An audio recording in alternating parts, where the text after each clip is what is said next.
Now let me explain with a diagram. In the first diagram I have given about the apples. The second one I have given the oranges. This is the marginal utility curve. So the curve means 6 apples and 5 oranges. If he gets more, the marginal utility, see the marginal utility, the apple, the maximum marginal utility is 92. In the orange, the marginal utility is 58. Here, 61 is the maximum. Isn't it? See the timetable, refer the tabular column. So, if he buys 6 apples and 5 oranges, he will get the equal marginal utility. Now, how they have given? The consumer has given 11 rupees. So, he has to spend the entire income. That means he is going to spend all the 11 rupees by consuming 2 goods to get the maximum level of utility, marginal utility. The cost of the apple and orange of each is rupees 1 they have given. The cost of an apple is 1 rupee. The cost of an orange is 1 rupee. So as I said, he has to consume 6 apples and 5 oranges. That means 6 rupees, that 5 rupees, 11 rupees. He will consume, he will spend the entire income. By that, how much utility he is getting? For consuming the 6 apples, he is getting 92 total utility, and 5 apple oranges he gets 58. Altogether his total utility is 150. So now let me change.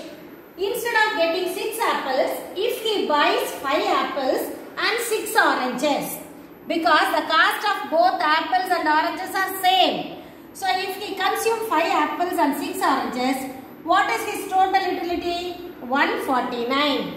The same way you can calculate for all the one. If he consumes 4 apples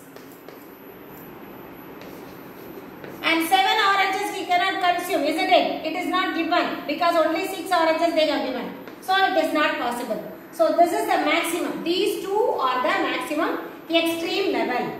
So now let me conclude the equi-marginal utility. We will check whether both are equal. Marginal utility of apple by price of apple equal to marginal utility of oranges by price of oranges. The marginal utility 4, the price is 1. So both are equal.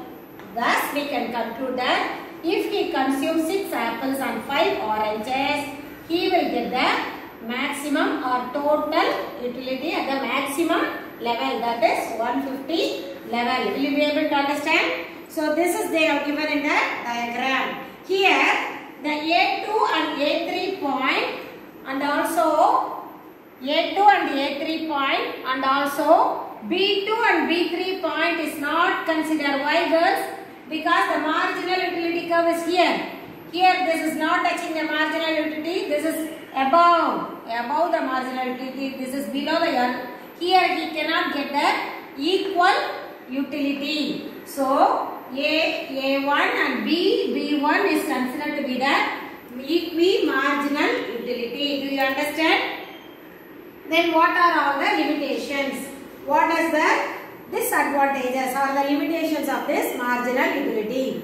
It cannot be measured, only can be felt. Isn't it? Already I told you. Utility is a subjective matter. It can't be measured. But in the assumption, we told that it can be measured by numbers, numers. But actually it cannot be measured because it is a subjective matter. It is based on our psychology. So, and it cannot apply for durable goods, isn't it? It long-lasting goods. So it is not applied for durable goods. These both are the limitations of the equi-marginal utility. And the next topic is consumer surplus. This also I already taught you why I am taking the subdivision of economics. What do you mean by surplus? Have you remembered this? Surplus means excess. What is the meaning for consumer surplus? On that I gave an example, have you remembered? You are going for a shopping and you have planned to take a garment for rupees 2000. The assumed price of you have planned to take 2000 rupees dress material for 2000 rupees. Then you are do shopping, but you purchase or the rate they given for the particular product is 1800. You have planned 2000 rupees, it will be 2000, but actual price is 1800. So the amount which you assume minus which you bought is consumer surplus. So what is the consumer surplus here? 200 is consumer surplus here. Do you understand, girls? What is the consumer surplus here? 200.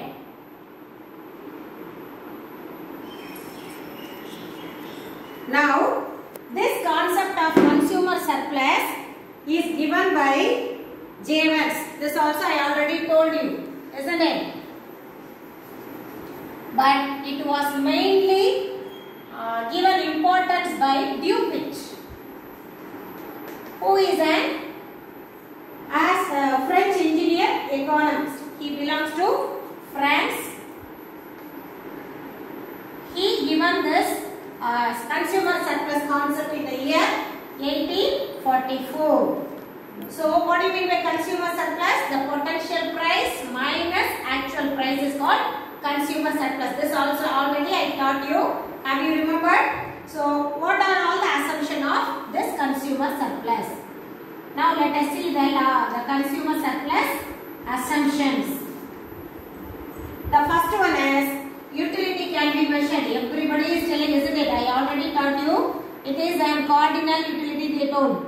Utility can be measured.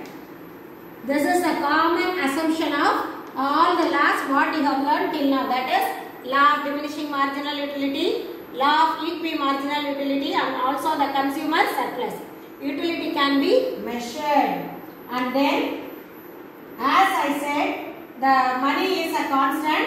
Here also, the utility of marginal utility of money is constant. It remains constant. This is one of the assumptions. And the third one is no substitute. There should be no alternative for this product. Only then we can calculate the consumer surplus. And then fourth one is, as I change, other things are being equal. That means the taste, income and the price. There should be no changes in all other things. No changes. And the last one is, it is utility of one commodity does not depend on other. No dependency. So, while you are calculating the utility of one commodity, it is never depend on other commodity. There should be it is not to be a complementary goods. So that is the assumption of this consumer surplus. So it can be explained with the help of an example. This is the example I already told you, that it is the excess price of a person would be willing to pay rather than without going over that which he actually does pay in the economic measure is called surplus. The satisfaction, this is called surplus. That means the assumed price minus actual price, that is consumer surplus. This is the rule, and mathematically how can we say? We can say consumer surplus is equal to, how will you calculate the consumer surplus? Total utility minus price into quantity. That is the formula for consumer surplus. What is the formula for this? That is consumer surplus. What is consumer surplus? I already told you. Potential price minus actual price. What do you mean by potential price? The price that you are willing to buy a good. You are ready to pay for it. The actual price what you have paid for that particular product. This is the amount willing to pay. This is the amount you paid. So potential price minus actual price is consumer surplus. I gave an example. that you have planned to buy a garments for 2000 rupees, but the bill they gave, you bought for 1800 only. So the 200 is your consumer surplus. Will you be able to understand this? We can explain this with the help of a tabular column. Now let us see. A consumer has 20 rupees. He has 20 rupees. A consumer has 20 rupees in his hand. He wants to buy some apples. If the cost of an apple is 6 rupees, he will buy 1. The cost of the apple is 5, he will buy 2. If it is 4, he will buy 3. The same way, if the cost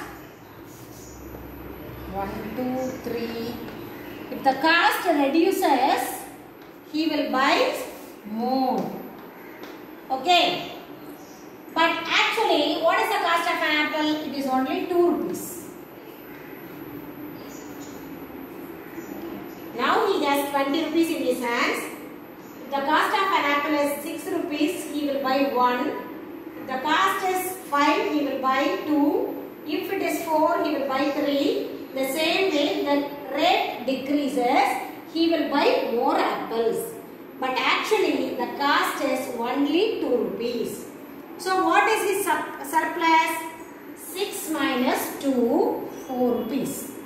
Here, 5 minus 2, 3. 4 minus 2, 2 rupees. 3 minus 2, 1 rupee. Last 2 minus 2, 0. Isn't it? So, actually, how much he has? 6 plus 5, 11. 11 plus 5, 15. 20 rupees he has. But the cost of the apple is only 10. So, what is his surplus? Come to the lab. Assumed price minus consumer surplus. Potential price minus actual price. Here the potential price is 20 rupees. He is ready to pay 20 rupees. But the actual cost is 10 rupees. So 10 is his consumer surplus. Isn't it, girls? So he is ready to pay 20 rupees. But the actual cost is 10 rupees. So 20 minus 10 is equal to 10 is his consumer surplus. Let me explain this with a diagram. Here in the x-axis and y-axis I have marked. In the x-axis I have marked the quantity demanded. That means the apples. And y-axis I have marked price. He is ready to pay 20 rupees for 5 apples, isn't it? 5 only we have marked. So he is ready to pay 5 apples at the cost of 10 rupees.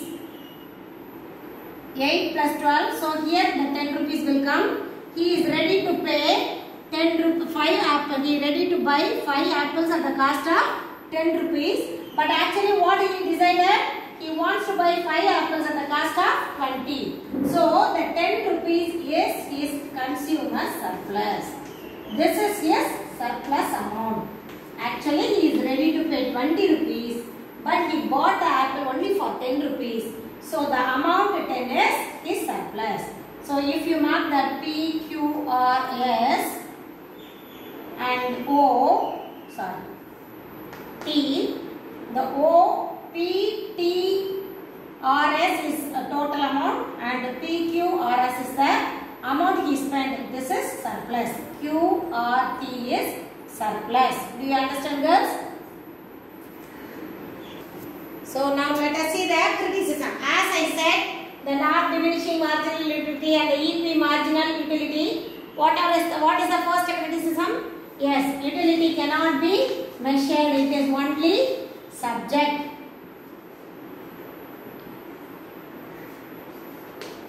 Utility can't be measured, isn't it? It is a subjective matter. It is depend upon our psychology. That is the first limitation. Second one, in the marginal utility of money, it never remains constant. MU of money, already we studied in the assumption, it does remains constant, but it doesn't remain constant. There will be a changes in the income. So it does not remain constant. That is one of the criticism. sum. And the third one is potential price is internal. It might be known to consumer himself. What do you mean by potential price?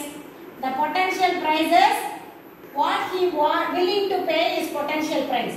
So the potential price is known. It might be it is internal because this is assumed by us. It is an internal. He may know himself. Usually we assume the more amount. We know that the amount will be reduced in the shop. Sure. Just we will assume. For example, ஒரு 2000 ரூபாய் கொண்டு போவோம். அது 1500 1600 குள்ள தான் இருக்கும் நம்மளே சொல்லுவோம் இல்லையா? So the assumed potential price is only internal. We know what would be the actual price. So that it is not considered to be one of the assumptions. Do you understand, girls? So the last we see consumer surplus. I told you surplus means excess. That is the potential price minus actual price is called consumer surplus. It was given by Buffett, a French economist and engineer in the year 1845. And the assumptions we can see, and also we have seen the tabular column. If a person wants to buy apples at the cost of 6, 5, 4, 3 and 2. So if the price reduce, he will buy more goods, but the actual price is only 2. So he gets the consumer surplus 10. So then I explain that with the help of a diagram. With this, let me close today's class, wind up today's class. Whenever I have taken the class, you have to read the lesson. Only reading the lesson, you can understand the concept. Do you understand, girls? Thank you.